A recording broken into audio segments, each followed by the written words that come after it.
Conference Championship presented by Reese's Peanut Butter Cups, part of Championship Week presented by Dick's Sporting Goods.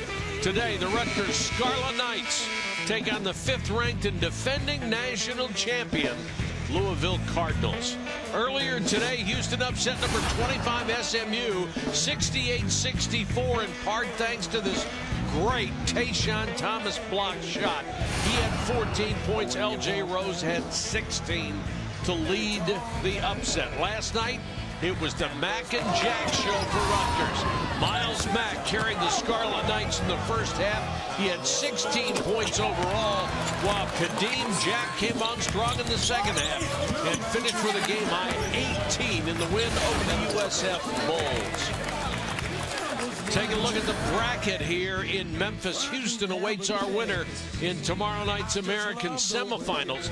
In the night session tonight, number 1 Cincinnati against UCF. UConn and Memphis square off in tonight's main event. Good evening, everybody. Mike Patrick, Tim Welsh, Andy Katz will join us shortly. This has been such a great season for Louisville, and typical of Rick Pitino teams, peaking at just the right time. It's the middle of March. It's the time to win. Well, usually it starts about the first week of February. Rick takes that size 10 shoe and puts it on the throat of his teams, literally, because he gets them to guard harder than anybody in the country, and this season is no different. That's why many people think they can make their 3rd straight run to the Final Four, and here's why. Just you look at the numbers, and it starts with their defense. On that defensive end of the floor, they're changing defenses. It starts full court, 3/4 court, half court, goes right down to the lane, and they keep the pressure on you. It's relentless, and there's a lot of pieces and parts to it, and if you ever relax, they will eat you up and chew you out. Let's take a look. Well, here's the examples. Here's just 3 great examples. The reaction level from offense to defense. After a bucket, they forget about the score and they go right back at you. And then coming back, they don't ever stop. You think you beat the press, but no. They run the play down from the backside, and either they back tap it or block it at the rim. And then what they want to do is they'll just take the head, and they'll cut it off. Your main ball handlers, they'll get the ball out of your main ball handlers, and they'll put it in their secondary and their third options with the basketball. And then what does that mean? You don't have good decision makers with the ball in their hands. First game was reasonably close between these two clubs when they played at Louisville. It was a complete blowout. Well, it's because of the fact that if you relax at all, and what happens, Rutgers didn't relax, they got sped up. But, yeah, it's a fine line. You have to attack, but don't get sped up to the point where we just showed you in that video where your 2nd, 3rd, and 4th options as ball handlers are trying to make plays on the wing and at the rim. All right, let's give you the starting lineups brought to you by Interstate Batteries. For Rutgers, Jerome Seegears in the starting lineup for more ball handling against that withering press. Louisville with the usual suspects. Jones Smith in the backcourt, Hancock, who was a wing player, Harrell and Van Treese up front. And you've got great players like Blackshear and Rozier coming off the bench as well.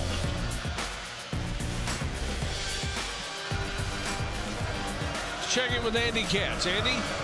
All right, thank you, Mike. Rick, you have put an emphasis on these conference tournaments, whether you've been in the Big East or the SEC, now here in the American. Why? I think it's a segue right into the NCAA tournament.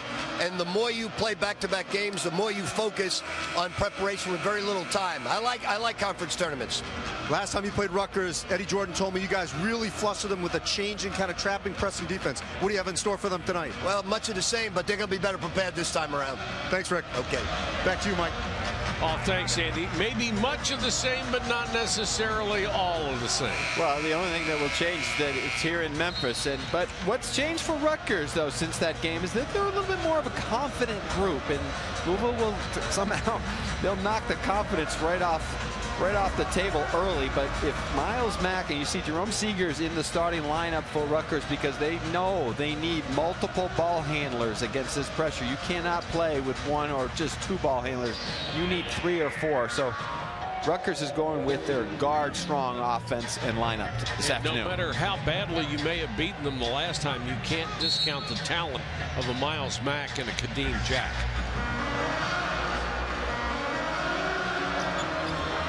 Louisville controls the opening tip.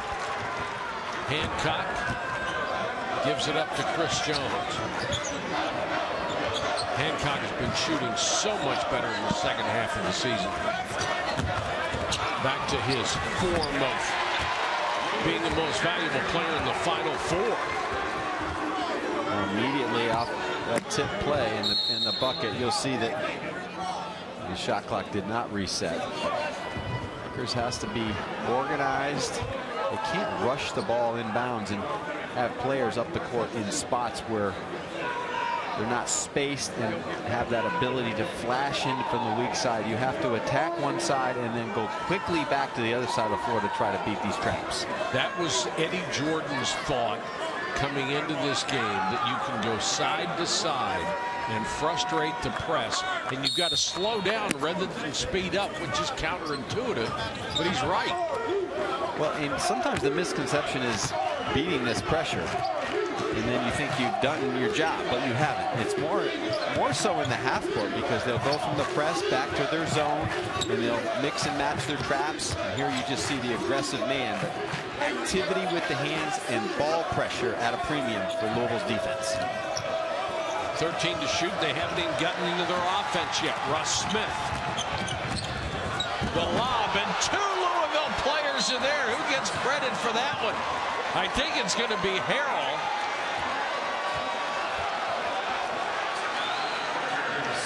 You can only get 2 guys to the rim on the lob, right? Well, here, though, the quick timeout. Jerome Seeger's just weak with the basketball. Just gets it stripped right out of his mitts, and that's why Eddie Jordan calls the timeout. Not because of the double dunk, so to speak.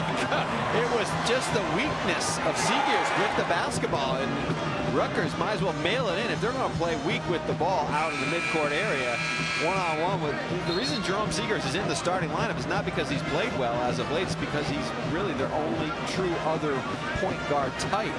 So Eddie Jordan read them the early riot act. Both got a hand on that, but Harrell will get credit for it, as Van Treese was there as well. Harrell this season has really stepped up his game. He has that incredible wingspan that allows him to be such a special player. He was voted most improved player in this American Conference. Judge double team down the lane and tied up. Well, that's another early no-no for Rutgers. The bigs trying to dribble the ball from the top.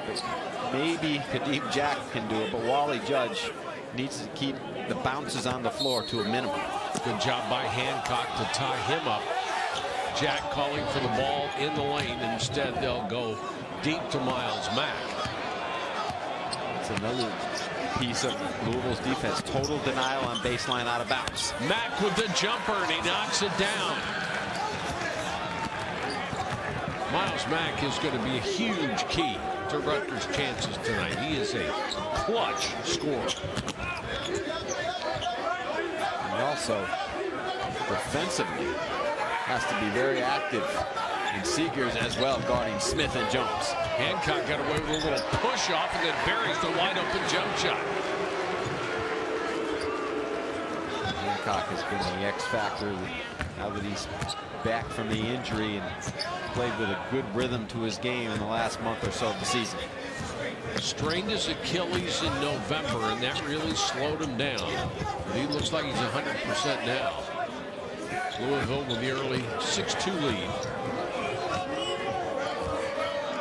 Jerome Seegers gives it up to Kadeem Jack into a double team and throws it right to Russ Smith. And Smith turns it over.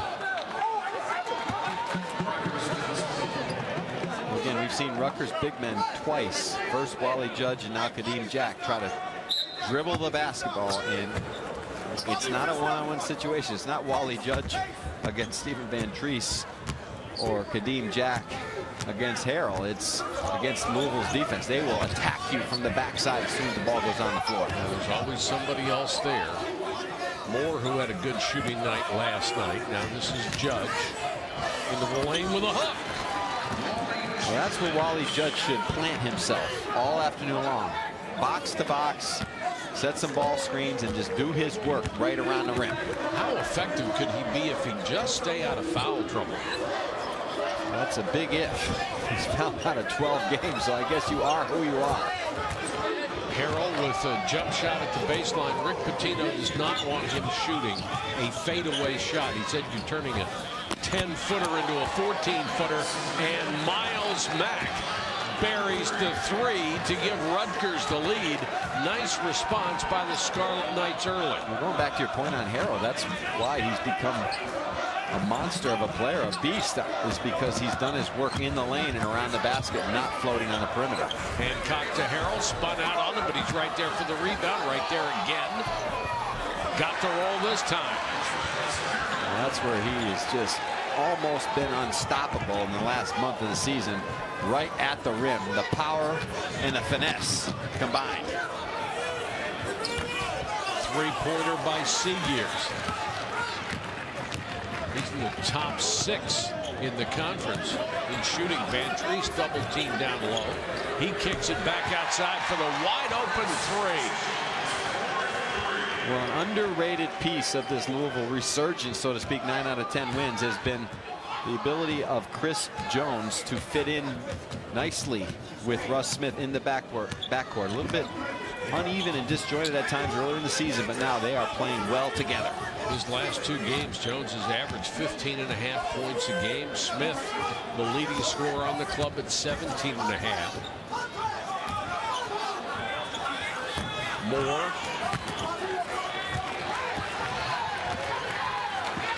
Jones kicks it ahead to Hancock. Another piece of Chris Jones is that he's from Memphis, so sometimes that factors in as a negative, where you just press a little bit too much when you come home.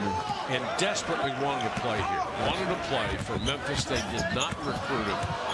He ended up going to junior college and showing his wares in Hancock. Nice job of getting J.J. Moore up in the air and drawing the foul. 11-7.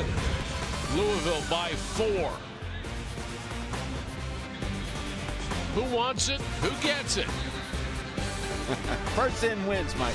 ESPNU's exclusive presentation of college basketball is brought to you by Dick's Sporting Goods. Every season starts at Dick's. And the all-new 2014 Jeep Cherokee. Built free. Let's take a look at our March Mayhem update brought to you by Allstate. SEC Tournament, second round, Texas A&M, Missouri in overtime. Alex Caruso ties it for the Aggies. We're now in double overtime. Missouri is leading. Remember, the Tigers are one of Joe Lunardi's next 4 out. Championship week presented by Dick's Sporting Goods continues. More action from the SEC at the Georgia Dome. The Gators tip it off tomorrow, the quarterfinals at 1 o'clock on ESPNU. A reminder that the championship game is Sunday at 3 Eastern on ESPN. Well, everyone's talked about Wichita State and their perfect year, but how about Florida running the table in the SEC? Unheard of. Unprecedented, in fact. They've got a lot of options on the floor, veteran players, and they're healthy. They've had their full roster. It's hard to find a weakness with the Gators. Hancock will shoot 3, very comfortable at the line, although he missed that, an 82.3% free throw shooter, 6th in the conference. You cannot talk about his shooting. Had such a brilliant championship run a year ago. He's a deadly outside shooter. In fact, he's made 24 of his last 55 coming into this game after coming off that Achilles problem. Full court pressure here. They throw it away and then take it back by Seagears. Ahead to Moore on the run out, and Moore missed the layup under pressure from Van Treese. Rutgers was fortunate they got it out of there. Jones with the miss. Again, the run out under duress. Seagears open. Judge was calling for the ball, and Seagears didn't even look at it. Mack had it blocked, got it back, had it knocked away. Hancock. Judge with the rebound. Rutgers, when they do have those easy opportunities, they're just rushing the shots at the rim. Moore, good outside shooter. Hits the three. That's 2 out of 4 from long range.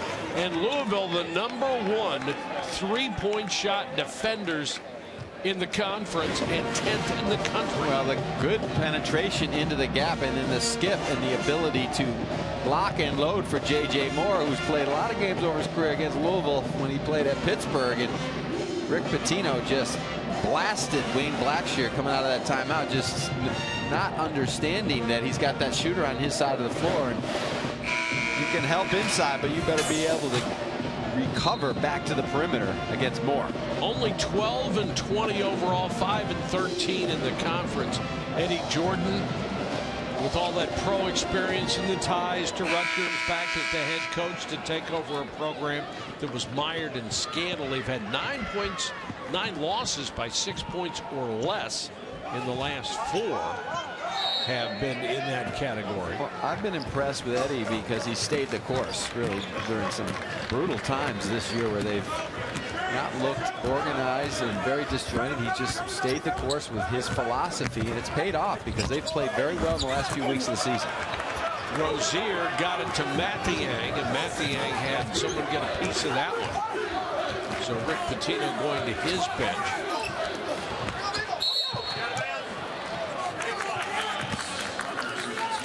The right idea from Miles Mack. He saw a mismatch inside Wally Judge, but Judge and Jack can be effective against Louisville's bigs if they get into the right spots on the floor, and their guards do a good job of protecting the ball. Jack into the lane, too strong on his jump shot. Smith under control, drops it off for a powerful Blackshear. Into the corner, Rozier with a 3, and he's fouled.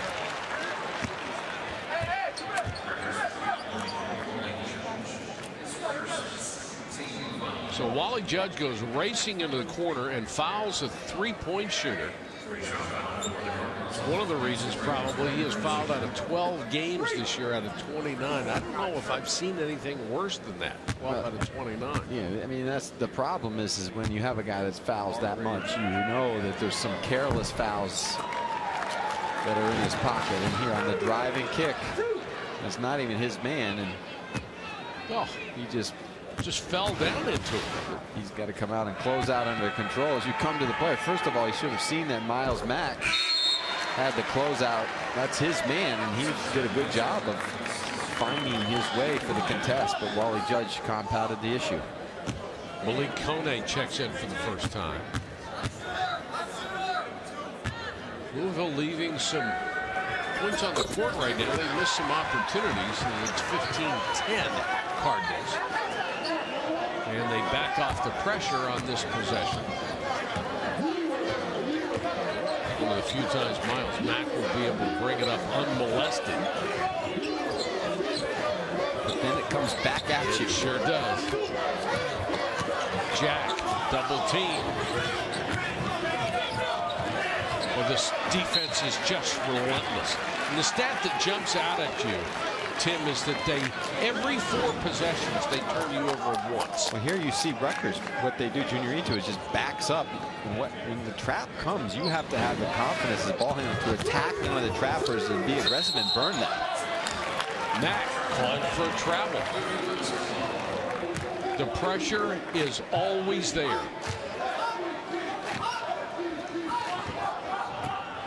And Russ Smith has played so much more under control most of this year.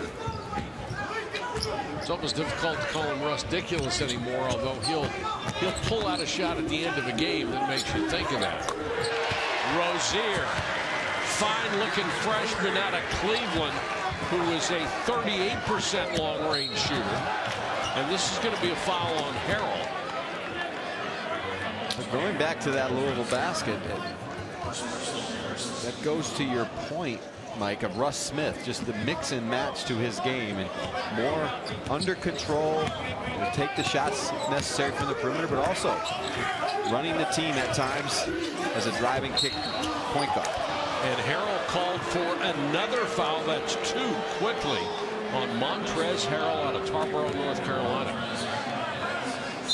And he's going to have to sit. That'll get Hancock back in the ballgame. That's a good job by Kadeem Jack of seeing that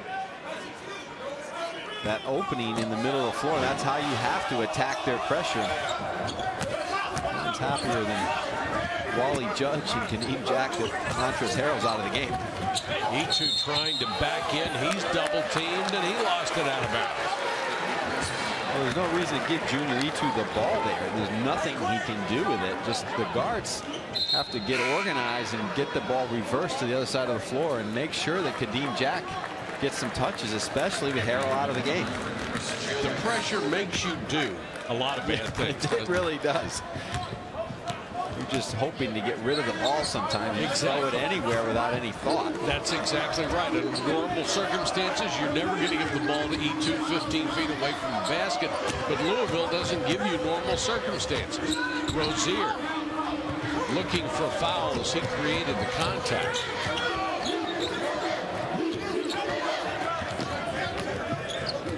You can even see Mack just hustling on every dribble trying to get away from pressure. And he will launch from way outside. Jones to Hancock.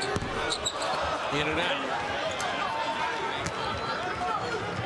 Kadeem Jack with a rebound. The lead is 8 for the Cardinals. Jack into the lane with a runner. No.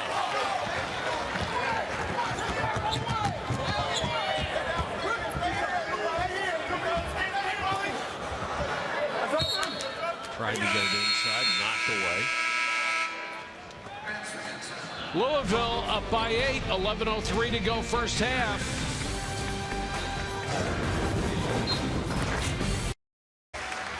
You are watching the American Conference on ESPN. Louisville here in the quarterfinals leading Rutgers 18-10. Tim Wells, let's go inside the play. Relentless activity, and if you relax, they will make you pay. And what happens if you just simple little play here, get a ball screen, but you turn your back, and here comes that second defender, and he's not just coming at you, he's coming at you on the attack. And if you get loose with the basketball, they'll pop it. And then again, it looks like Kadeem Jack's got a little space here, but he starts to spin in the lane. And as you spin, here comes that secondary, and then the third defender pop in the middle of the floor, and it just knocking you out off balance. The timing, the pressure, just total activity with your defense, just constant. If you relax at all and you are weak with the basketball, the weak will not survive. I don't think it's surprising they're second in steals. They're first in all the other defensive categories. Mathieu trying to save it. Knocked out of bounds. And let's check in with Andy Katz. I spoke to Eddie Jordan in the locker room prior to the game, and he was telling me that we've got to pass out of this press, not dribble. And just now here in the last couple of possessions, he has been pleading patience offensively. Take your time. He's yelled out a number of different times so far. It's really so hard sometimes to get your head around it, because that's all Louisville is trying to do is speed you up. And there's a pass against the pressure, but it's going the wrong way. Rutgers needs to go the other way. They're turning their back and trying to throw the ball back towards Louisville's basket. They need to not only pass the ball, they need to get low and strong and move forward with their body motion. And instead, they're straight up, and Louisville just gets into their body, and they don't get anything on the ball. Rozier comes in, and Russ Smith comes in for Rozier. Rutgers can't save it. Well, Eddie Jordan even going now to Devon Campbell, who has been relegated to not playing in recent games, but just trying to find any sort of ball handling, aggressive, confident player to put in the game against this pressure.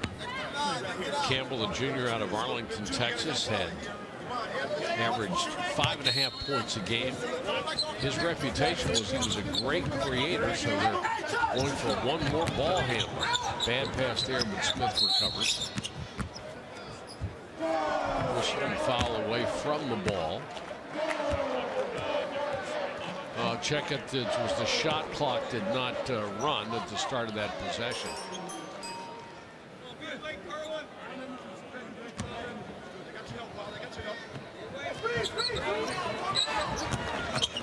Mathiang to Smith.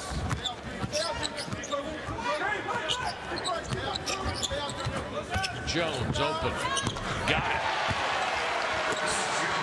The inverted positions, and they've done that with a lot of success as of late with Russ Smith kind of running the point and Chris Jones playing a little two-guard. They are playing well together. They are on the same page, which wasn't always the case early in the season. They played well together, but now they're really excelling. Hancock commits the foul on the press. Kone gets it inbounds. They have a 2-on-1. Judge in the lane jump hook. No. So even when they have the numbers, it's difficult to do anything offensively. Because you feel the pressure. Just you're not comfortable at all, even in shots you normally make. Blackshear from the wing misses it, and two Rutgers players had it, knocked it out of bounds. Judge and E2 with an easy rebound and couldn't hang on.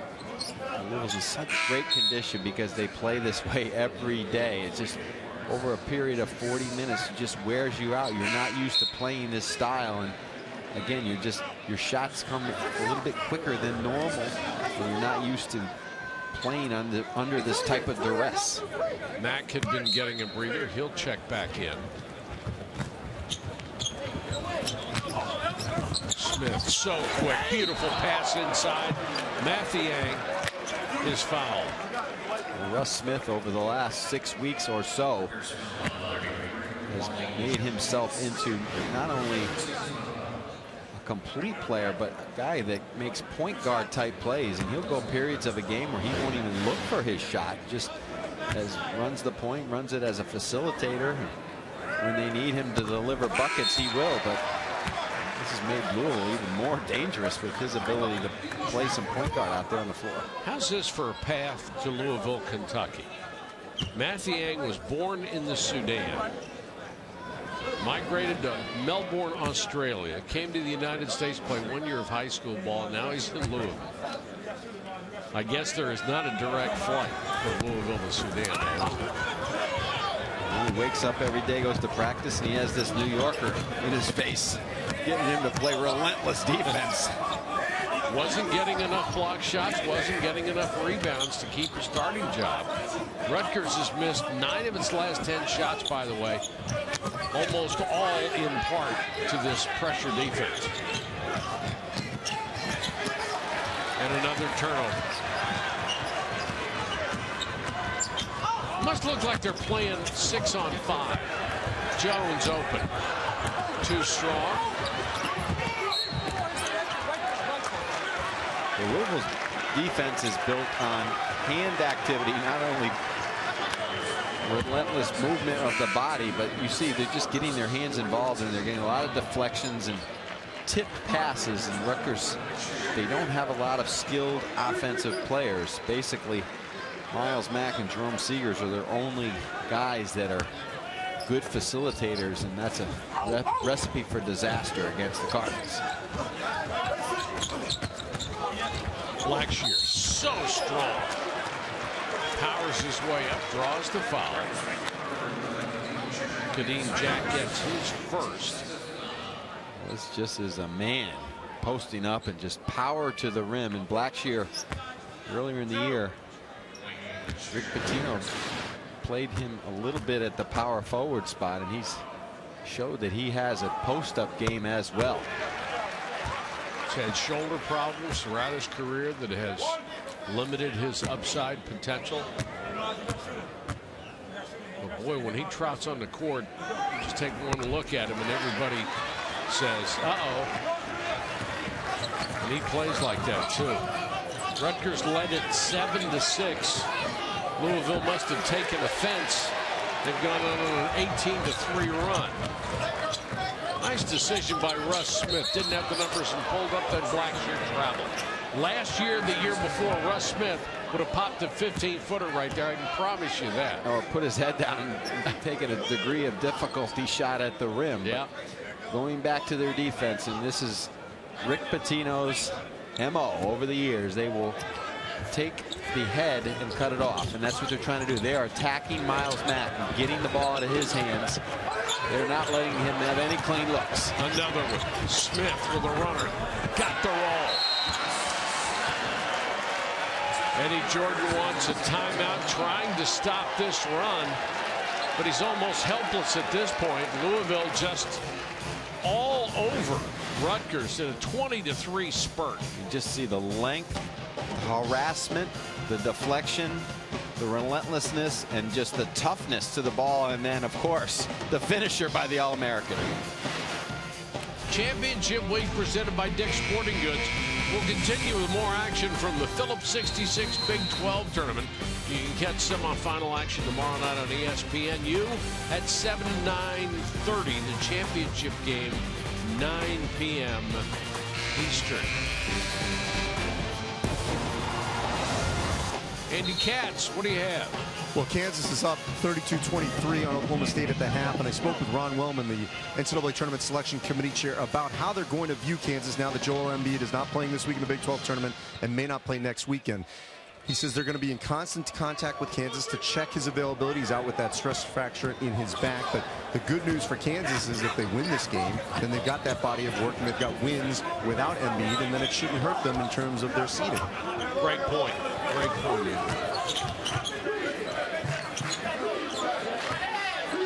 And you hate to see a team denied a bid because of an injury like that to such a superb player. Air ball out of the corner from Campbell.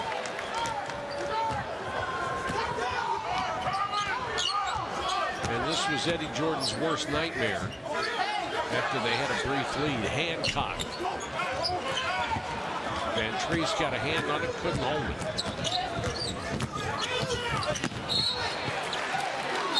And they turn it over again. Nothing. Going right for Rutgers. 9 turnovers. First half, they're down by 14.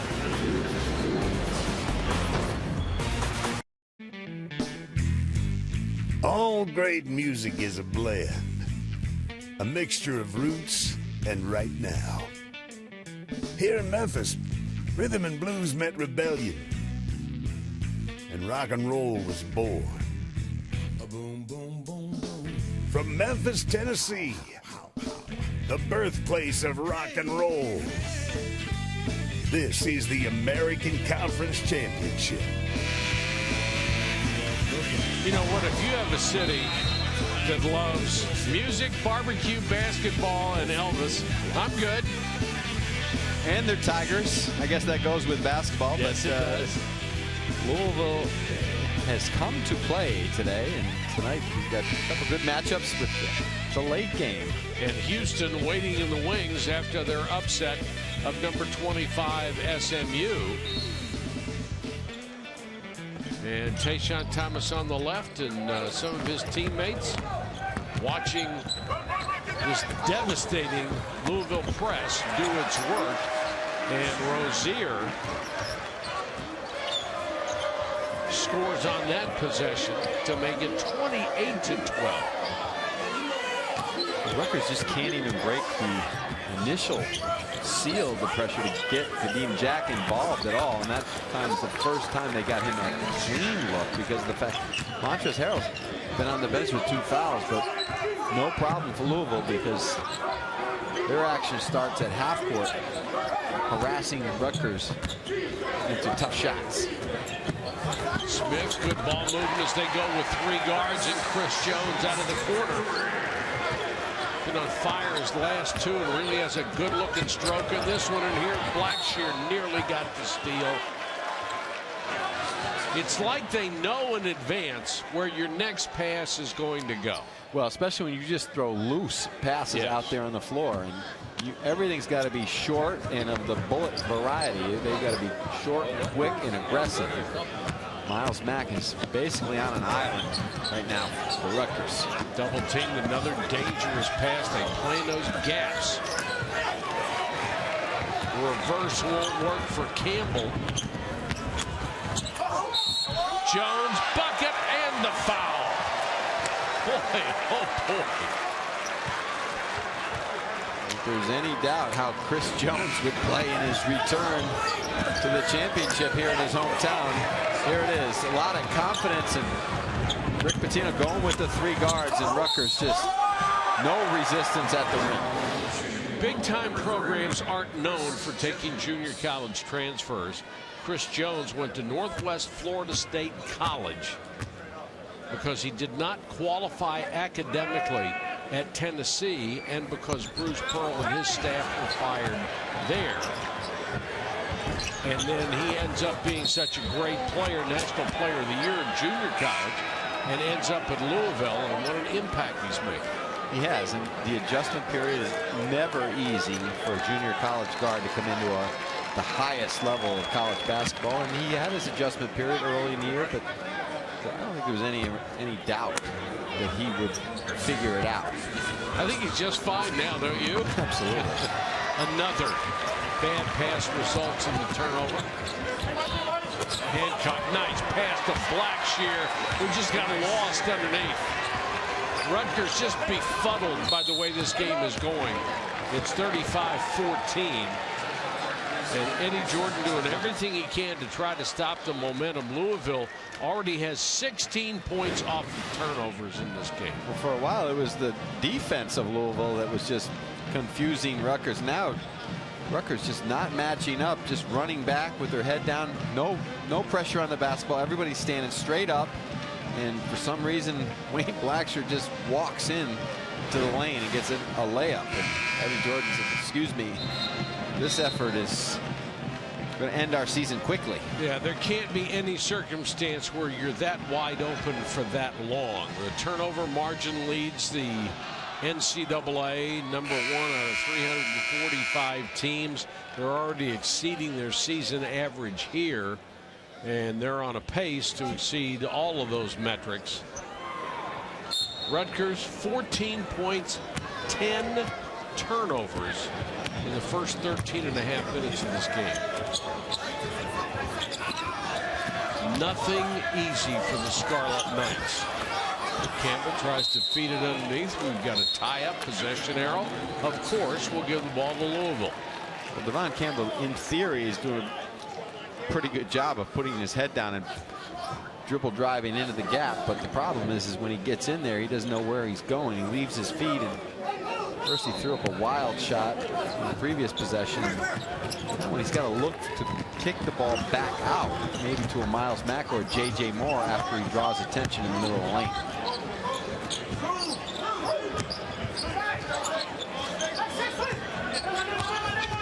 Smith, Rozier, and Jones. And now Jones has come out of the ball game, and Hancock will occupy that wing spot. Smith, pull-up jumper. He has shot the ball so much better of late. Well, he had the great game from the 3 at SMU. In the Connecticut game, he was more of a point guard, but he is doing everything right now perfectly for Louisville. Mack.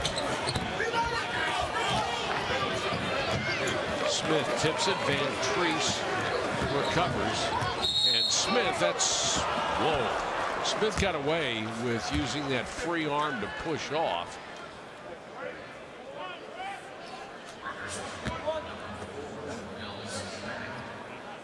He has done such a better job setting other people. 4.8 assists as a senior. Of course, they had Peyton Siva, who was such a terrific point guard. And now he has been asked to assume a lot more responsibility. I saw one All-American team this morning, and it was Russ Smith, Shabazz Napier, and Sean Kilpatrick were all on the first team, and I don't know how you can argue with that. There's 3 special guards in this conference. And this is a league that has so many good guards. Now, you could make an argument that 9 of the top 10 All-Stars on the All-Conference team would come from the guard spot. Right now, Rutgers needs help besides the guard spot. And Miles Mack he's playing hard. He's doing what he has to do, but just doesn't have enough other skilled players. We need J.J. Moore to get into the foul line area and make something happen. Jack, and they're going to call Russ Smith for his first personal. Here's the American first team. Napier, who was voted as the player of the year, the sensational scorer Sean Kilpatrick. You're watching Russ Smith right now. Nick Moore, we saw in the first game from SMU. Harrell, the only forward to make the first team. Jack, double team and scores from the baseline. A rare chance for Rutgers to get a bucket from 3 feet. Jack did a good job attacking the pressure to draw the foul. Get him freed up a little bit. That may open up some things and some avenues on the perimeter. Smith posting up, didn't get the roll. The foul won't go.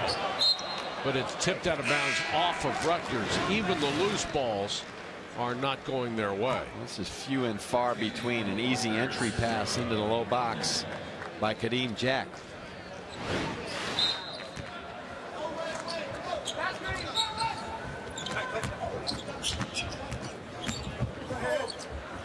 Rozier off balance, got it back. Kicks it out to Hancock. Good fake.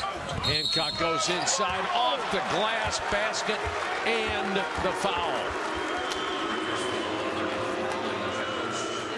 Judge thought he had pretty good position on that one. This is just an old school show the ball, get the defender up in the air, go by one, and you see Wally Judge, he had position, but his body motion takes him into Hancock instead of staying in one spot. You have to be almost perfect to draw a charge these days. Well, Wally Judge would have been fine, but his arms moved forward into Hancock as he went into his shot. Hancock rims out on the free throw. Seagears is back in the Rutgers backcourt with Mack.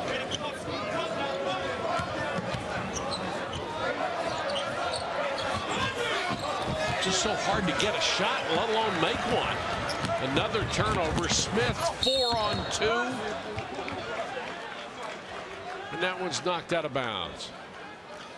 Well, a lot of different emotions in March. And Louisville has been on the uptick. Rutgers struggling to feel comfortable. Schroff here in the studio. Coming up on the Buffalo Wild Wings halftime report, we'll show you how Houston knocked off SMU, plus a buzzer beater in the Big East tournament, and late drama in the ACC, SEC, and the Big 12 tournaments. All right, let's take a look at the American Conference. BPI heading into the conference championship, brought to you by Audi. All 5 teams at the top of this conference, comfortably in the top 41. The loss by SMU today, not going to help them much. Louisville now, according to Joe Lunardi, a 3 seed in the upcoming NCAA tournament. That does not give them the kind of credit you would expect from a number 5 BPI and a number 5 ranking. The way they are playing, as you see some upsets already throughout the country, Villanova losing today, this Louisville team would not be surprised if they were a 2 on Sunday night. I know this, nobody's looking forward to playing them in the tournament. Rutgers only has 16 points. Louisville has 18 points off of turnovers. Seagears got into the lane, draws the foul.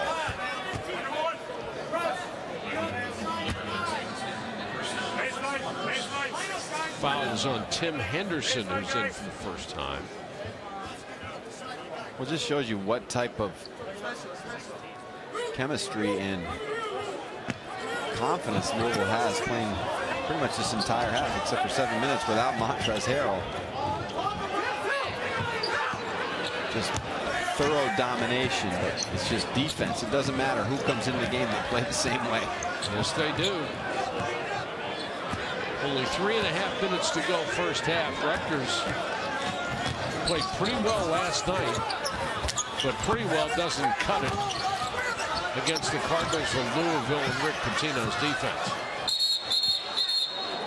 Finally, a jump ball called. It will go back to the Scarlet Knights. Well, there's been big separation. Clearly, it's from the top of this league to the bottom, and the bottom teams, I think, clearly, as they move forward, have hope. And you look at a UCF, won 20 games a year ago, and nice win last night over Temple. And who doesn't think that Fran Dunphy will be back among the elite in this conference? He's got to end up with more than 6 players. Combination of things limited their bench all season long. Foul call on Kadeem Jack, his second. And it gives everyone hope, Mike, when that team over there on, I guess it's a whitish gray yeah, a little bit gray jerseys today. They won't be in this league next year. No, neither one of these teams will be. Louisville moving on to the ACC. Rutgers will go to the Big Ten. And it creates certainly question marks for the American Conference, because they're going to need teams like UConn to be the strength at the top. Well, this conference will be fine because UConn, Cincinnati, SMU, and Memphis will carry the flag. And I believe these other schools will come forward. Tulsa, under Danny Manning, has had a nice season.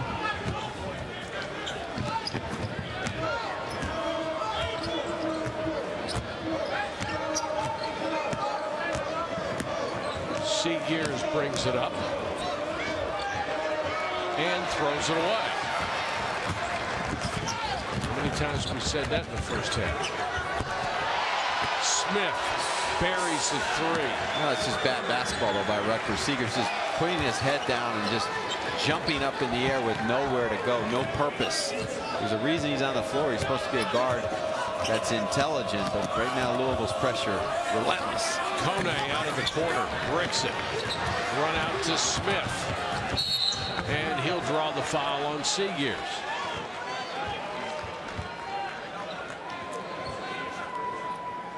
I guess you could say Louisville right now is clicking on all cylinders. You know, it's one thing to attack with your defense, but they make you pay. They come back and they understand where to go with the basketball when they move in the other direction, and they space the court. They look for the 3 out of transition if they have it. If not, they'll drive it to the rim and make the extra pass. The one thing about a pressing team, if you can beat their pressure, you can end up with easy baskets. Not once in this game has Rutgers been able to do that. Well, against this type of pressure, you absolutely need at least 3 ball handlers on the floor that are skilled, are tough. And it doesn't matter what type of scheme you have. If you don't have guys that can make plays against this, and Rutgers does not have that. This is just a good old-fashioned country whipping. And Louisville's doing the whipping. They're up 50-16 with 2:26 to go in the half.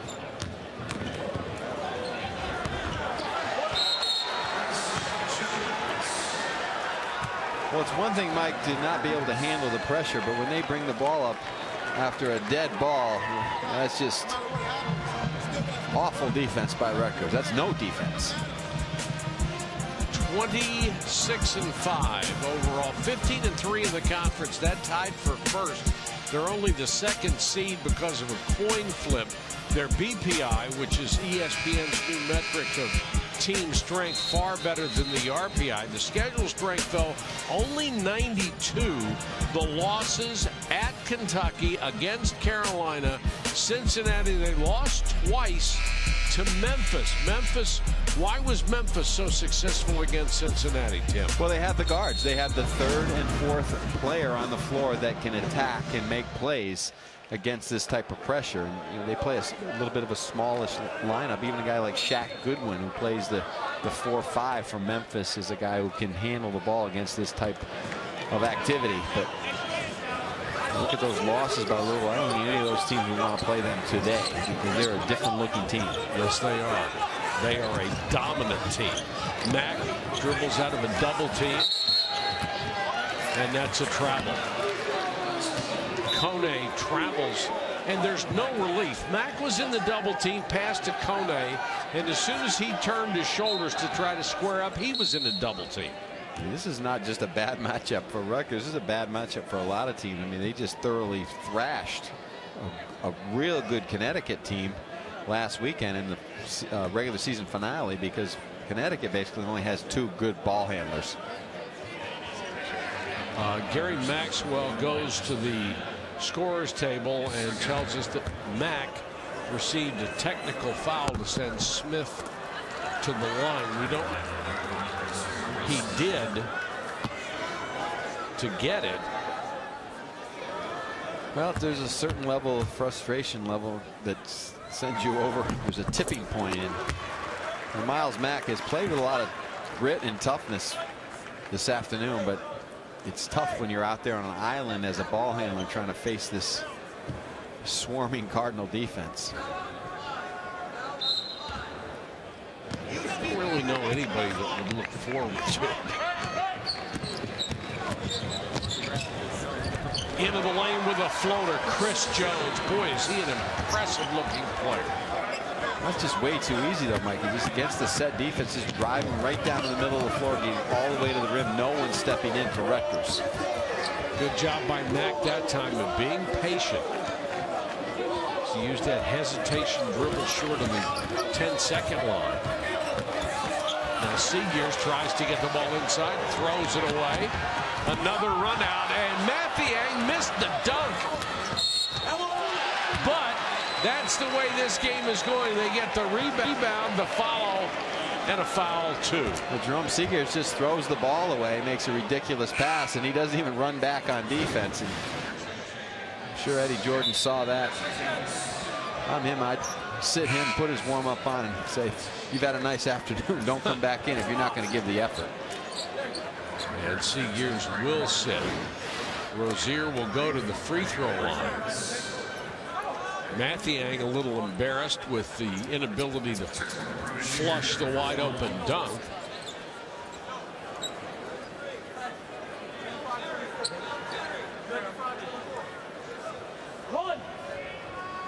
Andy Katz, what do you got? Well, Mike, I talked to Eddie Jordan before the game about the last time that they got hammered, for lack of a better term, by Louisville down in Louisville. And he told me after that game, he told the players, look, if you want to act like you belong, this is the time where we turn the season around. You have to act like you belong, and body language is huge. He said after that game, things did start to turn around for Rutgers. Unfortunately for Rutgers right now, you're seeing history repeat itself, because the same kind of problems that happened in that game at the Yum Center are happening now here in Memphis. This is going to be a record for Louisville for first half points. The previous high was against Houston when they had 57, and this is the high, 58. Got a chance to get to 60 in the first half. Jones backs out, 8 to shoot. That's too strong by Rozier, and they throw it away on the run out. Well, Miles Mack's playing with a lot of heart. Sometimes he hasn't made the right decision, but I give him some credit. He's played and hasn't disrespected the jersey. Listen, Rutgers hasn't been in the NCAA tournament since the early 90s, but they do have some deep tradition, especially with the coach on the sideline when he played. And guys like Jerome Seegers have disrespected the jersey, in my opinion, this afternoon by not trying in the last few minutes. It doesn't take any talent to hustle. It just takes will. And he'll get this cleaned up. It may take a few years, but he'll get his guys in here and his character guys and some toughness players like himself when he played into the program. Jones trying to penetrate, kicks it into the corner. Hancock too strong. And out of bounds with 0.8 seconds left. Still enough to catch and shoot.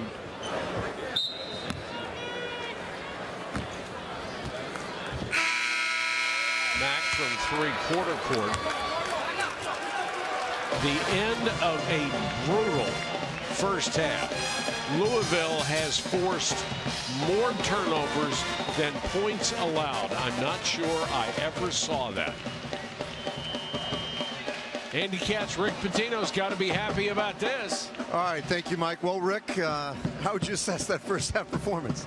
Well, we're playing as if we're down 10 from the opening minute, and that's a good sign of a mature basketball team. They're forgetting to score, and we said, look, we watched a lot of upsets today and said, look, be ready to play defense today, and they were giving up only 16 points and taking away the three-point shot. You guys have won 9 of 10 going into this game. What kind of team, what will bother this team?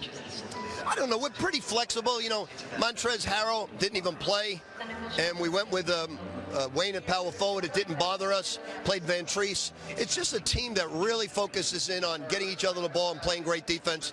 They're back-to-back Final Four teams, so they've really positioned on what's important, and that's the team. No individual stats, and I'm proud of these guys. Thanks, Rick. Thank you. Congratulations to Rick Pitino for not saying we got to look at the second half like it's nothing. Our halftime score, 58-16 Louisville. Now we go to Anish Shroff. He's got the Buffalo Wild Wings halftime report.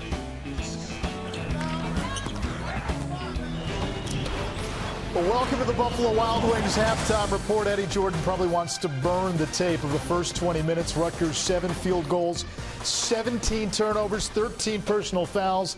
Anish Shroff, Dino Gaudio. I don't think I can remember a coach being that relaxed in a halftime interview like we just saw Rick Pitino. Anish, the last time I seen Coach Pitino like that, he was giving a clinic. He was just talking to coaches. That's what it was like. It was like July in the summer. He's relaxed, but wow, is his team playing defense. Reminiscent of last year's Louisville defensive performance when they went on their way to win it all. Louisville 20 minutes away from making it 10 out of 11, once again peaking at the right time. Earlier today in the American Conference Tournament, quarterfinal action, Houston taking on SMU. Mustangs playing in the quarterfinals of any conference tournament for the first time since 2006. Tayshaun Thomas, the bucket and the foul. Houston down 1. The Cougars trailed by 9 at the half. They did it from the outside, 9 of 19 from deep. Daniel House had 11.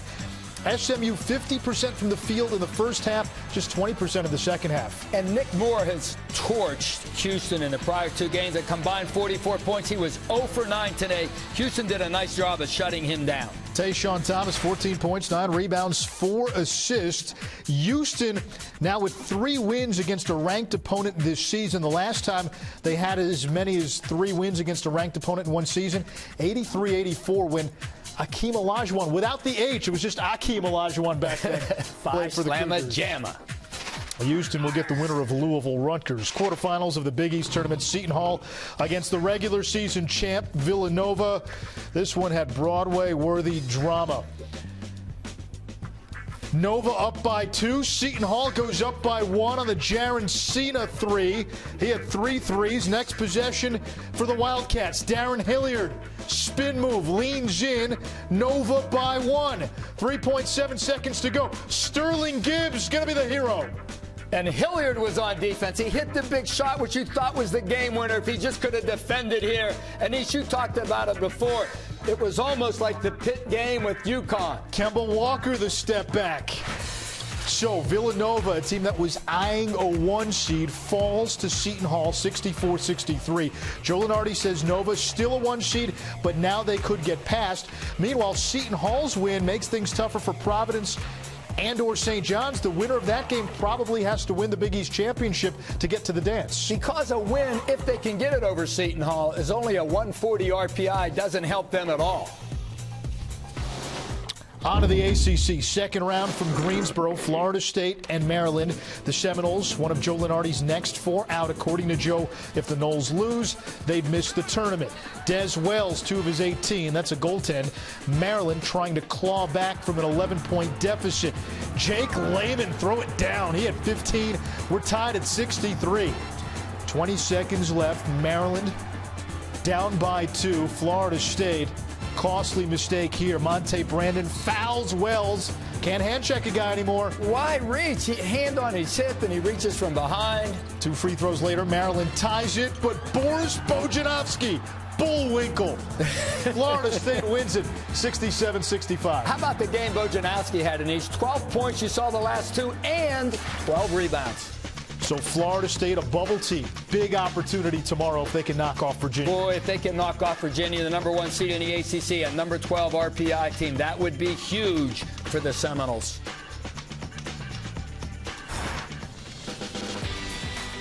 Chris Jones in Louisville rolling against Rutgers. The Cardinals beat the Scarlet Knights by 48 in the last meeting. They're up 42 at halftime. This halftime report is presented by Buffalo Wild Wings, the official hangout for NCAA March Madness. Halftime report. Texas A&M, Missouri, SEC tournament second round. Missouri, one of Joe Lunardi's next 4 outs, so they have to win if they want to keep their hopes alive of getting to the NCAA tournament. We pick it up in overtime. Missouri tries to get it inbounds. Blake McDonald the steal. Alex Caruso ties it.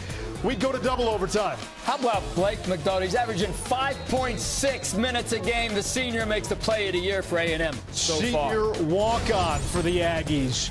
We go to double overtime. Ernest Ross at the line off the missed free throw. Jonathan Williams, the offensive board, the putback. Missouri able to survive in 2 overtimes. The Tigers play Florida. It's an opportunity for Missouri. An opportunity, but a difficult challenge to say the least, Anish. I don't think they can beat the Gators tomorrow. Florida went undefeated in SEC play in the regular season. Big 12 tournament, 4 great quarterfinal games today. Oklahoma State and Kansas, they split the 2 regular season meetings. First half, Jayhawks up 2-0. Nadir Tharp, spin cycle. He had 9 in the first half. No Joel Embiid, remember, out with that back injury, but Andrew Wiggins stepped up. He had 13 in the first half. Remember, he's coming off a 41-point game. And he's doing it on the other end of the floor. We're seeing him right here with pull-up, off the dribble, but he's also guarding Marcus Smart on the other end of the floor. Bill Self has been imploring him all season to be more aggressive, to look for a shot. Right now, Kansas up by 8 midway through the second half. Earlier today, Iowa State knocked off Kansas State, so the Cyclones await the winner of Kansas and Oklahoma State. Texas, West Virginia, Oklahoma, Baylor. Those should be 2 pretty good games later today. Those will be great games. Those could be final games. Louisville may not have to score a basket in the second half to come away with this one. Russ Smith, Montrezl Harrell gets the credit there. It's been that kind of first half for the Cards. Halftime report is presented by Buffalo Wild Wings, the official hangout for NCAA March Madness. With Dino Gaudio and Anish Shroff, Pac-12 tournament right now. Arizona doing to Utah what Louisville is doing to Rutgers. We've had some upsets, Anish, but we're having some beatdowns as well. That was T.J. McConnell to Rondé Hollis Jefferson. Rusticulous. He's in form. 4 players in double figures for the Cardinals. They are up 42 the second half after the break. Presented by Dick's Sporting Goods.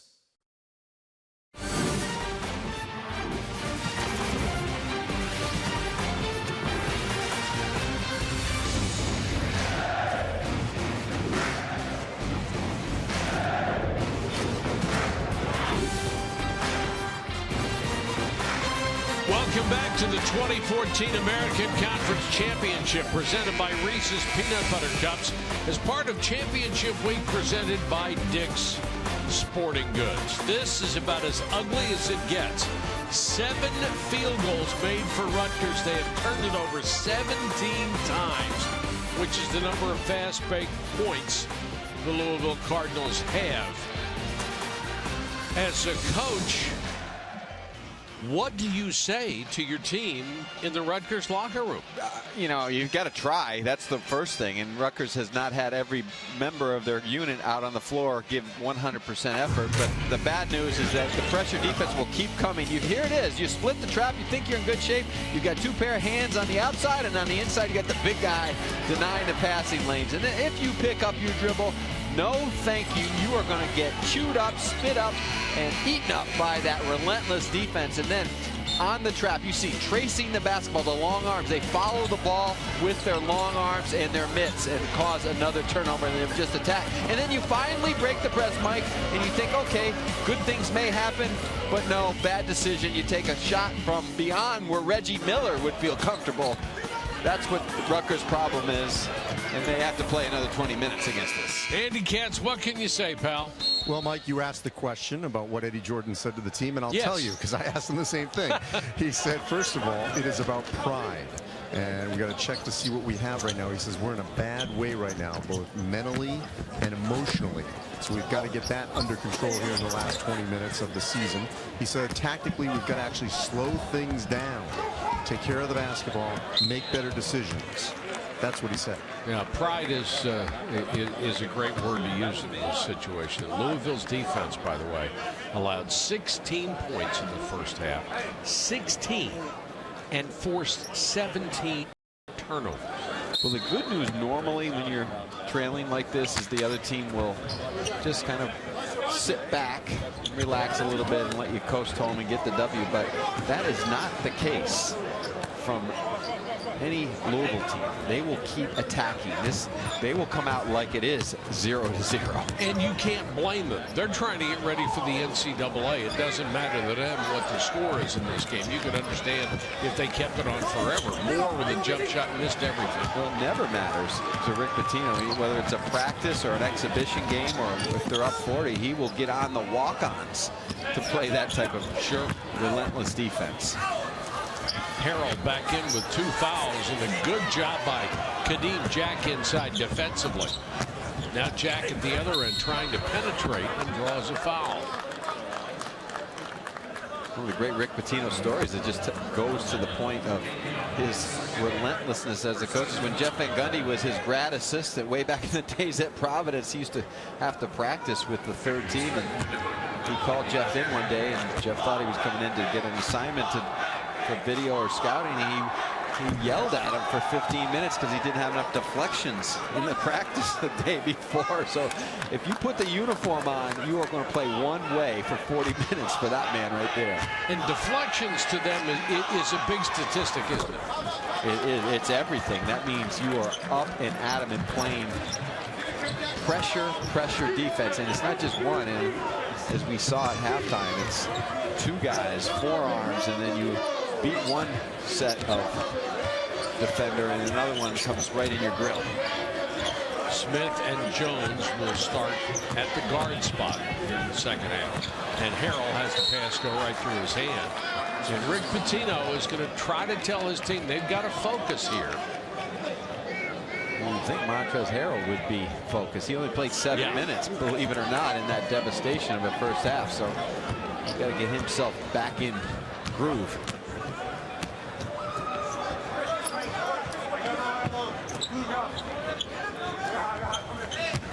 Judge. Jump hook doesn't get the roll. Harrell kicks it out. And Smith with a long 3. Too strong. Ahead to Judge. Double team the post rise to back in. And nice job by Judge just to stay at it. Montrezl Harrell did a bad job on that seal down in the low box. He didn't build a wall and let Judge split the D. Backdoor pass. Not very good by Harrell, and it's a turnover for Louisville. So the Cardinals coming out quite sloppy here in the second half.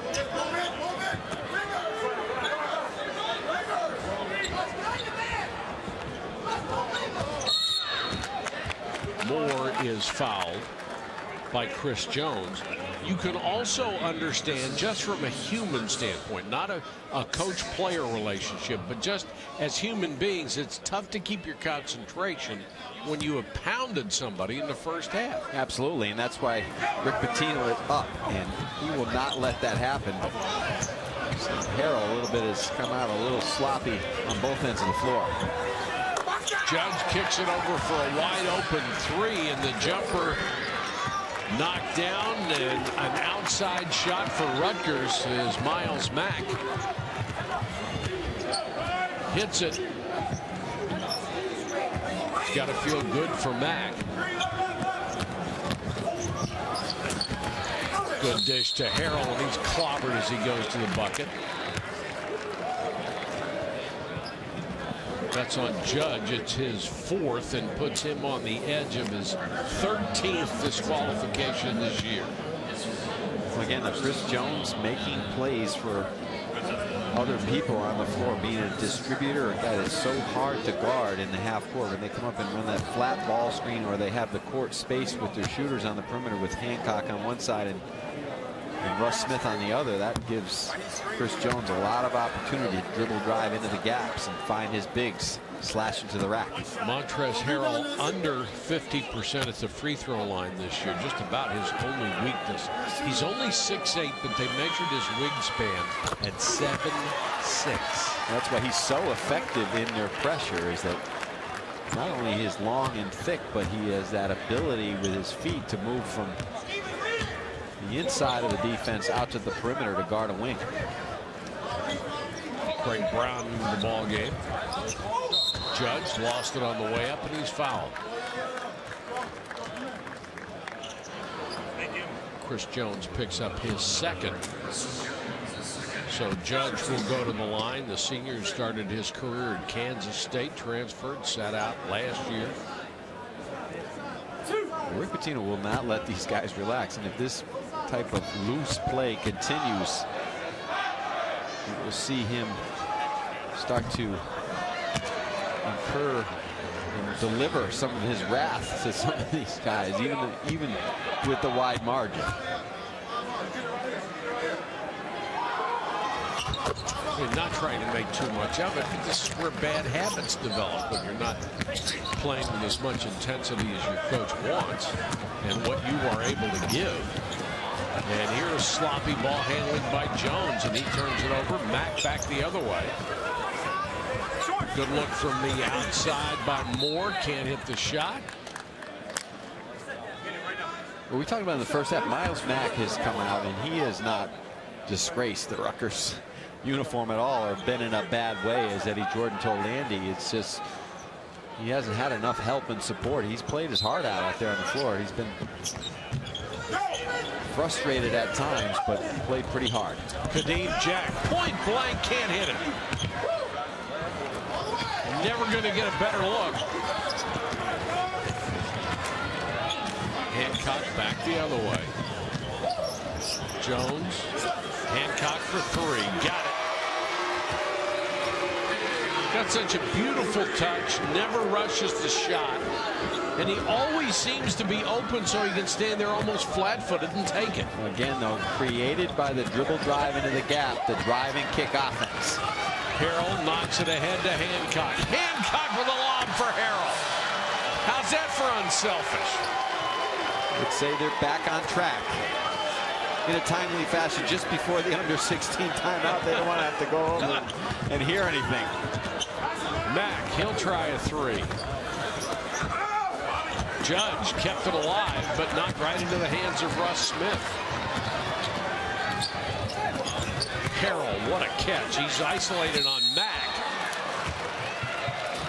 Has that huge advantage. Mack held him off as long as he could. Well, they make the extra pass, drive and kick on the perimeter, and at the rim, a little fun for the big fella in Memphis. Louisville pounding Rutgers 64-23 here in the American Conference quarterfinals. Championship week presented by Dick's Sporting Goods continues. More action from the American tonight presented by Reese's Peanut Butter Cups. The quarterfinals continue on ESPNU at 7 Eastern. UCF against 13th ranked Cincinnati, the co-champions of the league. A reminder, the championship game of this conference championship will be seen on ESPN Saturday at 6 p.m. Eastern. Well, But if you asked Eddie Jordan right now, he would tell you the last root canal he had was a lot more fun than this. Well, here's the issue for Rutgers moving forward. Obviously, the move to the Big Ten will be gigantic for them in a lot of ways, but they had to fill out his roster with some guys just because of the devastation of what went on last year to his roster before he got the job. And some of these guys that they brought in clearly are not good enough to play at this level, so they're going to have to retool again in the offseason. Well, you can understand in the wake of the Mike Rice scandal, while guys would want to get out of there, that was no problem for them. But then Eddie Jordan was left with the rubble of that. It'll take a while. It's going to be 3 or 4 years before they get back where they're respectable, just because they have guys right now that are in the program that are not good enough. 3-on-2, Hancock with the lob. Harrell can't finish. But Russ Smith gets the rebound, works his way through a double team, and a timeout by Rick Pitino. Good job by Russ Smith just to keep that play alive.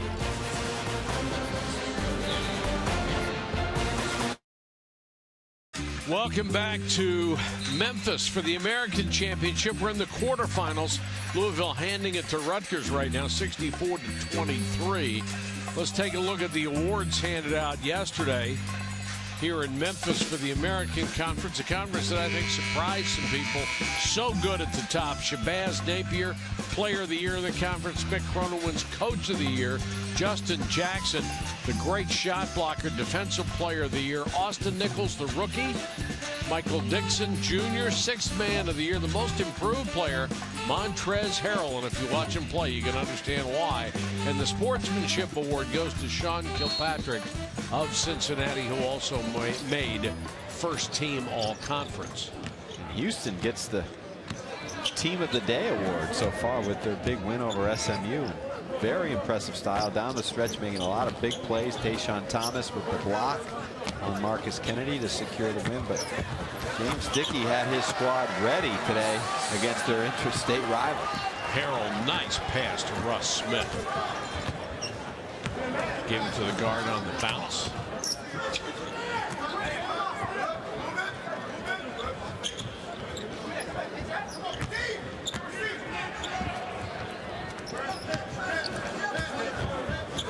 Rutgers just completely stymied the first half. Moore almost lost the ball and shot it off the bounce.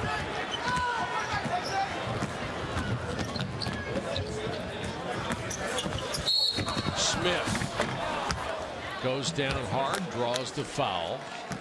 Louisville just so unselfish. They have a great understanding of where they are, each other are on the floor. Just their teammates. They have a good spacing, good recognition, and Harrell just deft bounce pass. Smith rolls in the first one. The thing about Chris Jones, that his improvement over the last 6 weeks, not only just a comfort level and fitting in better. Russ Smith has helped with that, playing a little bit of point himself, but also he's in better shape. You can see he had a little pooch earlier in the season, but one thing you don't have when you play for Rick Pitino is a little extra on the midsection. Chris Jones had that earlier in the season, some of it caused by some injuries, but now he is playing at a high level of athleticism and conditioning. At some point here or in the NCAA, he will pass Peyton Siva as the all-time steals leader in Louisville history. Good tip in by Hancock. Harrell on the lob and the jam. There's not much to say about that, except it's like playing in the summer when they don't keep score. Rutgers, again, no resistance. Well, they're keeping score in this one. It's 70-25. They're just running down the floor, and excuse me, there is a first-team all-league player. Someone needs to defend him. No one with a red shirt in the picture. Smith will come out for Rick Pitino, and Terry Rozier will come back in. Made the all-rookie team in the conference.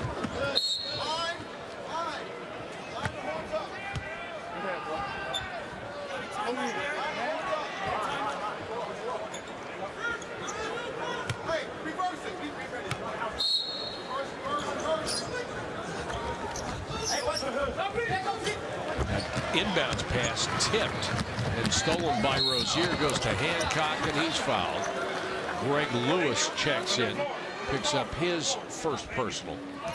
Championship week presented by Dick's Sporting Goods continues with more action from the Phillips 66 Big 12 tournament. You can catch semifinal action tomorrow on ESPNU at 7 and 9:30. And a reminder, the championship game on ESPN Saturday at 9 o'clock Eastern. That's another piece of Louisville's defense. They total denial on the baseline out of bounds. 2 or 3 steals per game. And you just relax or don't cut hard to get open. Pitino's just a master at teaching this kind of defense. 7 to shoot. Hancock trying to get by Brown. Gives it up to Rozier. Offensive rebound. The follow. No. Short by Chris Jones. Moore on the run. Missed the layup. It's been that kind of day, hasn't it? Carroll showing you he can handle it a little bit. Just the conditioning a little. They just never stop. Wide open Rozier for 3. Air ball. Harrell ends up with it and thrown to the floor. A really hard foul by Brown. The power of the big guy. The body goes to the floor, but the arm goes up in the right direction. The strength, the finish. The studio update, Big 12 quarterfinals, Kansas, Oklahoma State. Freshman to freshman, Wayne Selden, Andrew Wiggins. Kansas led by as many as 11 in the second half. But Markel Brown knocks down the 3 to give Oak State the lead. Right now, they're tied in the final minute in Kansas City. Houston waiting in the wings for the winner of this game, which is obviously going to be Louisville. And now we're going to check in with Andy Katz. He's with Coach Dickey of Houston. All right, thank you, Mike. And James, first of all, congratulations on the victory. Certainly today, one of the upsets of the day. Seton Hall also taking out Villanova. After this win out of SMU, what'd you tell your team about what they can do more in this tournament? Well, thank you, Andy. I was really proud of our guys, especially being down 9 at halftime, 10 in the second half. And the thing that we wanted to do, we wrote on the board before and after the game, we wanted to advance. And that's what our guys did. We know we've got a great opportunity and also a terrific challenge against Louisville. But the biggest thing was just to make sure we advanced the day. Memphis got swept by UConn. They're going to play them a 3rd time tonight. How hard is it for a team to beat another team 3 times? Because SMU couldn't do it to you guys. Well, you hear that all the time. I think it is somewhat difficult. We played SMU pretty tough both games, and we're disappointed that we lost at Houston and also in Dallas. But Larry Brown's done a great job with them. It was a good draw for us, and our team played well and happy to come away with the victory. It'll be interesting with the UConn because UConn has beaten them twice, but they're playing here in Memphis. They're going to be a packed house. There's going to be a lot of blue for Memphis here in the game tonight, Andy. Well, you've been witnessing the display that we've seen here for the first 30 minutes here by Louisville. How do you stop the Cardinals? Well, they're just terrific. You know, they got a Hall of Fame coach.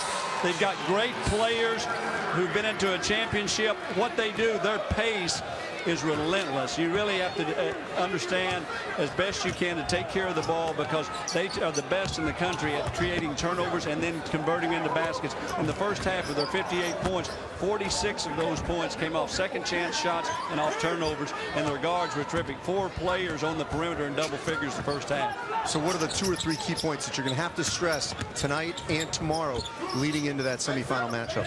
Well, one, we're going to have to move ourselves and move the ball offensively, and then the biggest key in the game, can't turn it over. We're going to have to take great care of the ball, handle their pressure. Once we get the ball down the court, then we're going to have to run some offense. You can't get in a track meet with these guys. They're too good at it.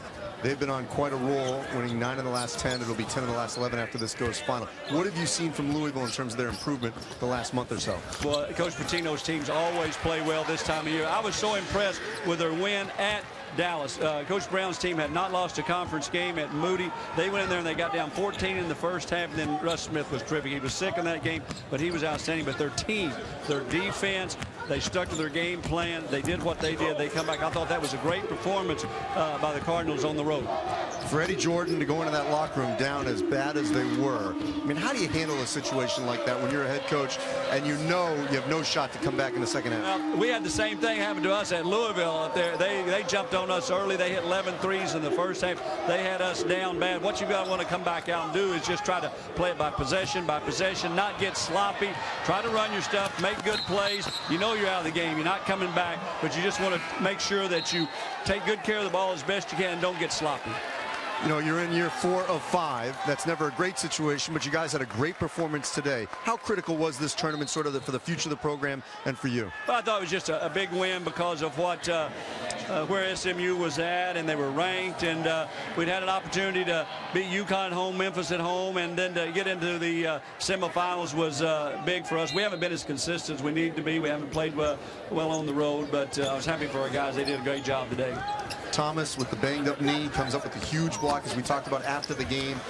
What are you going to need for him to do in terms of rest and rehab over the next 24 hours? Well, we'll make sure that he gets as much treatment as we possibly can to keep the guys off their feet, and then he's got to be active for us, both offensively and defensively. A lot of things that we do go through him. I thought when we played well today, Andy, we played the inside out. We had paint touches either with him or we got there off the dribble, and then when we fell behind and the SMU built up the 9-point lead, I thought it was because we settled for too many jump shots. Appreciate it, James. We'll see you on Friday. Great to be with you. Thank you, Andy. Back to you, Mike and Tim. Coach, thanks so much. And Tayshaun Thomas with an outstanding second half. Well, he likes to play facing the basket, but today James Dickey did a nice job in the second half. He started anchoring him and down in the low box, played him even at the 5 spot, and used his array of moves in the lane to kind of draw the SMU defense, which opened up some things on the perimeter for Daniel House and Jiggers and also L.J. Rose. But if I'm James Dickey, I would just take a nice walk across the street. I would leave. I wouldn't want to watch this Louisville team anymore. I think the scouting report's in the books. I would leave because I would feel very good if I had to play against this team. Well, he's seen him twice already this year. The first time he lost to them 91-52 when they controlled the tempo the way they have today. The second game at Houston was a little bit closer, was 77-62 when they did a better job against the press. Kone with the offensive rebound. Judge will try a 3. Well, they do have multiple ball handlers, and they have guys that are pretty tough and confident with the basketball. Their guards are a little bit bigger, so they won't be as derailed as Rutgers was right out of the gate. And we happen to be at the game in Houston, and they hung with Louisville for a long period of time, and I'm sure they can build off today's win and come in tomorrow with a lot of confidence. Mathiang showing you he's got some range. Not just a kid imported from the Sudan and Australia with 1 year of high school ball. It's like playing in your backyard sometimes, Mike. Everything's going down, everything's working well.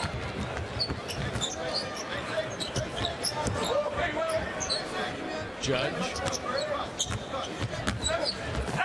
Mathiang stands his ground and whips it into the corner. What a block. Blackshear for 3.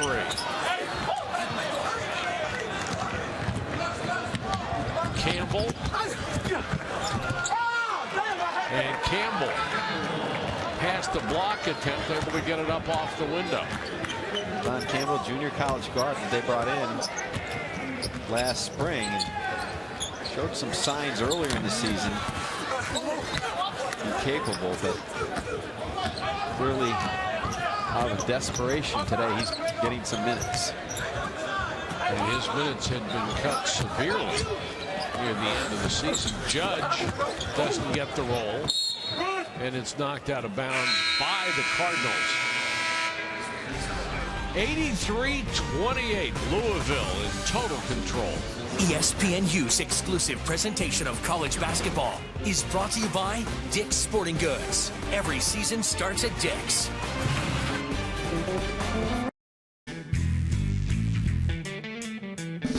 All great music is a blend, a mixture of roots and right now.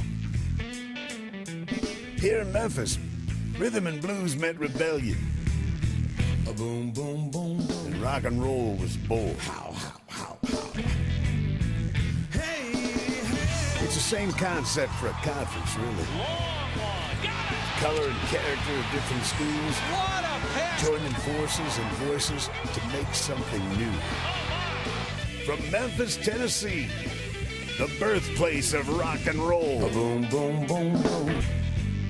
This is the American Conference Championship. Hey, hey. The boom, boom, boom is what Louisville lowered on Rutgers today. 83-28. We take a look at the bracket. Louisville coasting to a win. They will face Houston on ESPN2 Friday at 7. Tonight we go into the top part of the bracket with #1 seed Cincinnati playing UCF, and then UConn and Memphis. Both of those games on ESPNU. Well, Connecticut, interesting to see what their mindset is tonight. They beat Memphis twice, including in this time in this building, but they just got throttled by this Louisville team on Saturday. Kevin Ollie said we have to refocus. E2 gets the bounce on a jumper. Well, there's no doubt Louisville may be the hottest team in the country right now. Absolutely, because of their defense. And when you watch Rick Pitino coach, clearly he wants the ball to move. He doesn't get on these guys about shot selection, but it's their defensive intensity that is always amped up to the highest level. And he is the master of using the calendar. He says fine-tuning comes in February, winning comes in March. Didn't do a bad job of winning in February either. He got this team ready to win in March at a high level, and you see they're just clicking on all cylinders. And it starts with Russ Smith, and he's made Chris Jones a better player by adapting to his game, but also Jones has done a nice job of fitting in. McCoy Agau has checked in for the first time for the Louisville Cardinals. He's a 6'8" freshman from Omaha, weighs 235. And Zurich is also in for Rutgers. He's a sophomore from Montvale, New Jersey. And Jones gets a nice hand as he checks out the 6:08 mark.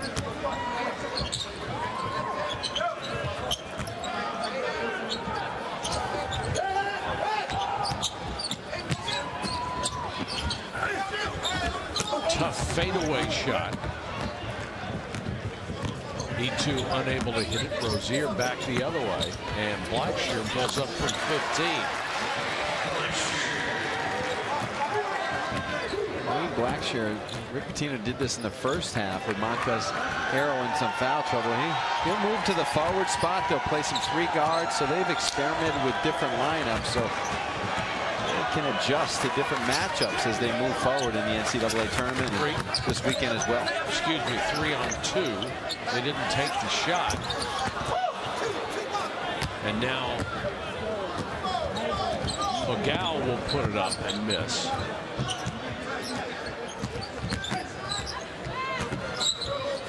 Rutgers has got to think this game is never going to end. And they actually had a lead. I believe it was 8-7. And then Louisville really ramped up the pressure. Henderson with a runner, got the roll. Tim Anderson, the senior from Louisville. Well, Eddie Jordan's in a tough spot moving forward because he's got to look at his lineup and try to figure out what they're going to do with their scholarships. And Dean Jack and Miles Mack are keepers, but how many other good players or players that they'll have on their roster moving forward? There's Tim Henderson. Remember his big shots last year. Helped beat Wichita State. This is the most points that Louisville has scored in a conference tournament game in 12 years since they were in Conference USA and racked up 110 against TCU. And this is David Levitch coming into the ball game. Blackshear will come out. Levitch gets a nice hand coming in. The crowd reacted when he went to the scorer's table. Levitch has only made 4 buckets all year long, and he is literally the end of the bench for Rick Pitino.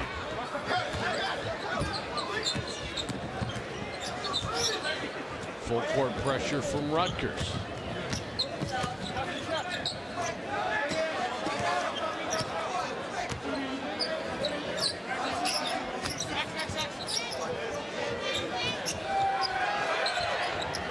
Got to be a charge for the guys at the end of the bench to see time like this.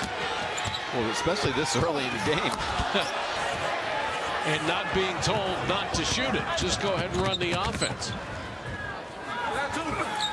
Campbell gets it outside to Zurich. Follow won't go, and Henderson with a rebound. I mean, this type of opportunity is usually early November in those bye games. Good defense by a Gal on that last possession.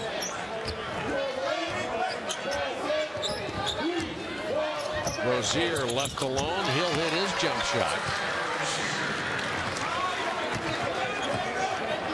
If you're going to get a foul called in this situation, you're going to have to take somebody out. Well, Cincinnati, let's talk a little Cincinnati UCF. I think we can say much more about this, Mike. But, Cincinnati is a team that will be interesting moving into the NCAA tournament, and this weekend as well. Sean Kilpatrick and Justin Jackson, Mick Cronin's team just does not relent on defense. They're so much like Louisville in that they rely on their defense, but unlike Louisville, they at times struggle to score. Right, and everything's predicated not only on their defense and their pressure, but their ability to offensive rebound. And Cincinnati could be a huge factor, not only this weekend, but moving into the NCAA tournament. Donnie Jones last night after the game for UCF. Let's see what he had to say. All right, so we got Cincinnati next. We don't need to talk about them, but you know what? I'm excited to play against those guys because of the effort that we played last time. There ain't no way. We're a different team now, and they won't be ready for us tomorrow, okay? They won't be ready for us. We're going to be ready for them with a different mentality. I think as a coach, and you would know this far better than I do, you have to have a psychology background and a writing background to come up with all the stuff that you guys do that's different to motivate your team from what you did yesterday. It's a war of words, usually, sometimes amongst yourself and your own players, and sometimes amongst the coaches. Marcus Smart, after they beat Kansas at Oklahoma State a couple weeks ago, he said, well, we wanted to win because Coach Ford told us Kansas was going to come in here and cut down the nets. Well, Travis Ford said, well, I didn't say that. And then Bill Self got upset because he said, I never said that. And, you know, it becomes a war of words. And I'm sure Mick Cronin just took that cut from Donnie Jones and said, wait a minute. He says, we're not going to be ready for you tonight. And are we going to be ready for you? So, listen, Donnie Jones has done a nice job getting his team into tonight's game. And in their game in Orlando a few weeks ago, they got blitzed right out of the gate. Cincinnati just came out and ran right by them, and the game was over in 10 minutes. But they played Cincinnati tough at Cincinnati. So I think UCF's playing better in the last couple weeks. They're scoring. They're playing tougher defense. And Isaiah Sykes, when you have him on your club, yes, sir, you always have a chance to win. Sykes, just a magnificent player who had a career night last night. E2.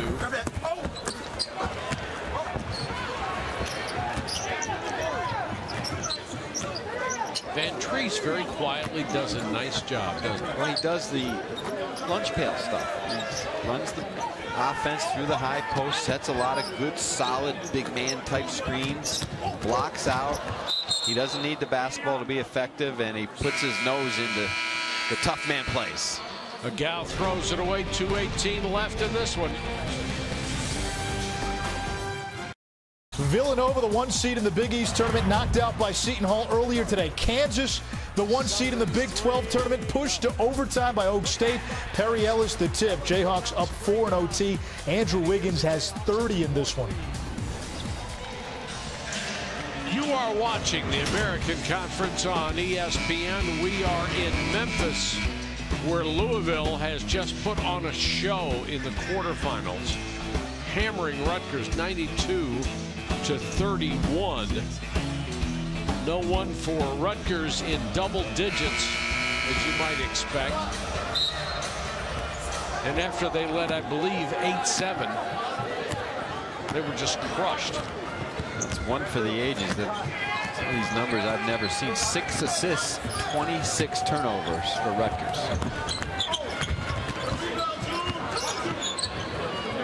E2 with the offensive rebound, and we're at 2 minutes. Rebound to Agow.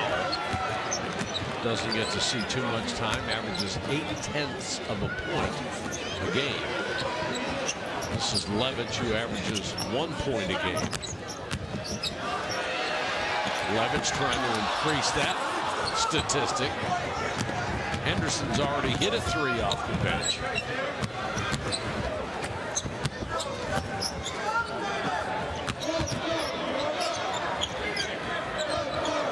E2. And another rebound to Van Treese. For Cincinnati, this is going to be their 27th victory of the season, only 5 losses. The great thing, though, is that Rick Pitino's up 61. He's over there barking at these guys just to play the right way.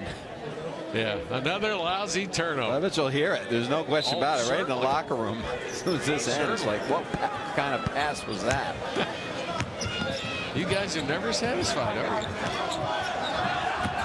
And I guess the point of it is you can't be.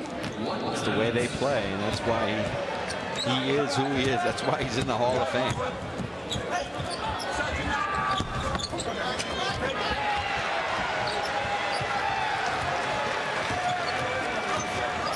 Rutgers season will end at 12-21.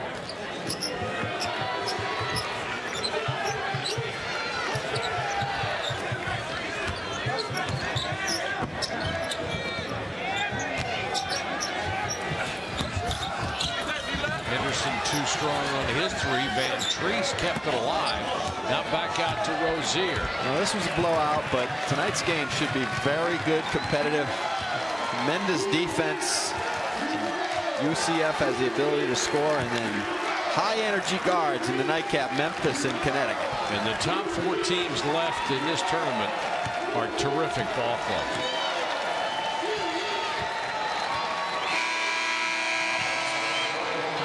That's it. Louisville has taken it 92-31 over the Scarlet Knights of Rutgers. So one semifinal here in the American is set on ESPN2 tomorrow night at 7 o'clock.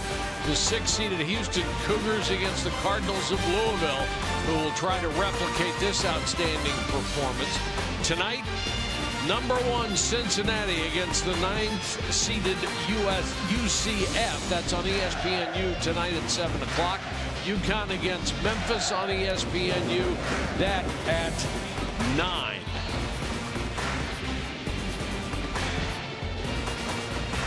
Our final score,